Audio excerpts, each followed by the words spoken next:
guys that quote scriptures till the cows come home, but that don't really mean he has understanding, man.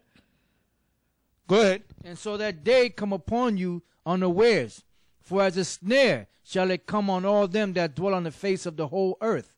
Watch ye therefore and pray always that you be accounted worthy to escape all these things that shall come to pass and to stand before the Son of Man.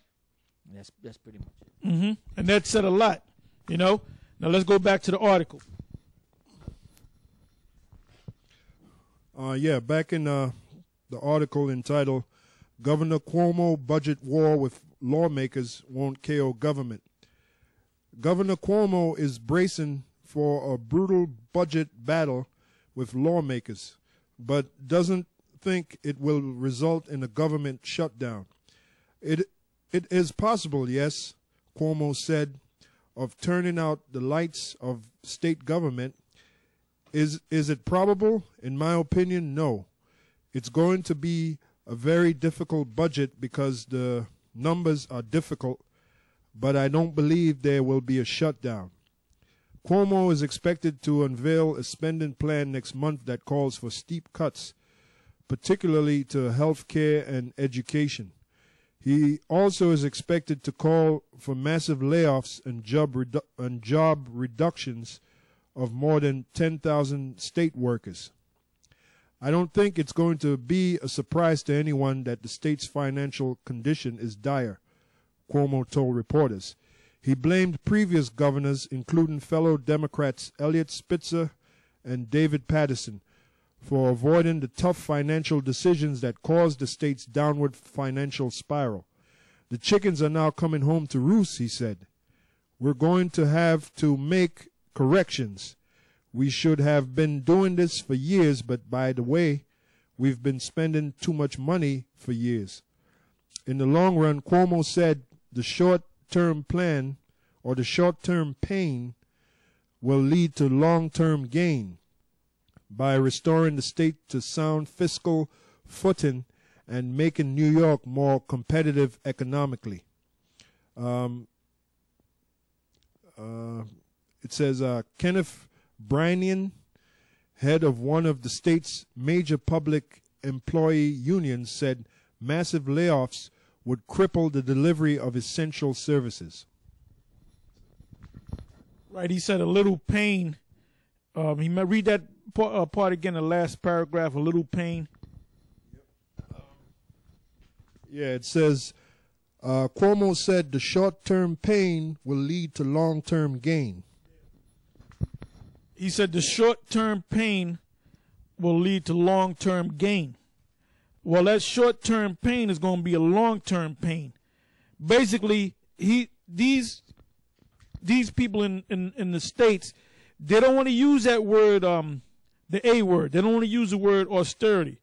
So they'll use short-term pain. Short-term pain fiscally, which is financially, is austerity. So in a roundabout way, he's saying we're going to have a little austerity so that things can get better financially. And things are not going to necessarily get better financially. They're trying to fix America, but America's not going to be fixed. Okay? You got something? Zephaniah 1:11. Howl, ye inhabitants of Maktesh, for all the merchant people are cut down. All they that bear silver are cut off. Right, all they that bear silver are cut off. Now, I have a silver piece right here, and I have a silver piece. I have a $1 Federal Reserve note, and I have some toilet paper. Okay? This is going to be about the same value as this. So you can wipe your ass with this. It'll probably be cheaper to wipe your ass with this. Because when this goes down, this is going to go up. Now the silver right here,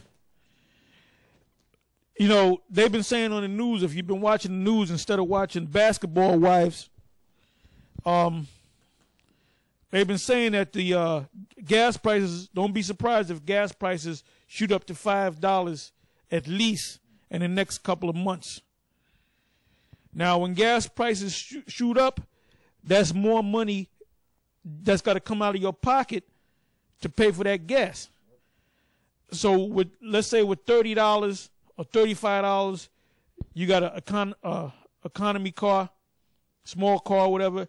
Let's say it costs you $30 to $35 to put 10 gallons worth of gas in your car. When it goes up to $5 or even $6 a gallon, which basically means it's going to double, that means you got to pay what? You got to pay $70 to get that same 10 gallons of gas. Now, when gas goes up, the price of silver is going to go up right with it. Silver right now is about $30 an ounce. About 10 years ago, it was about $6, $7 an ounce. Back in the 20s, a troy ounce of silver was $1 because this is a dollar. This is a so-called coin dollar. So that shows you the difference between this dollar and that dollar. It takes you 29 to 30 of these to get one of these, which is $1, a silver dollar. So when you go to get your gas, you're going to have to pay $70, about $70, maybe a little more, maybe a little less, to get that same 10 gallons of gas. Now, if you buy silver, I'm telling you to try to look for a silver dealer and try to buy a little silver. Not to save you from the destruction of this society, but when these prices go up, this silver is going to double too. If the gas goes up to $6 a gallon, this silver will go most likely double. This silver will most likely be about $60 to buy a piece of silver. I'm not telling you to be like Esau and buy a silver vault and put your silver in there. I'm telling you, when things sharply go up, this will stretch your dollar even more. All right? But when all hell breaks loose, this is not going to save you. I'm not telling you to get this, like it says in James, the 5th chapter, storing up gold for the treasures for the last days. I'm not saying that, man. I'm saying when this food price is going to go up, gas prices are going to go up, oil prices are going to go up, clothing prices are going to go up.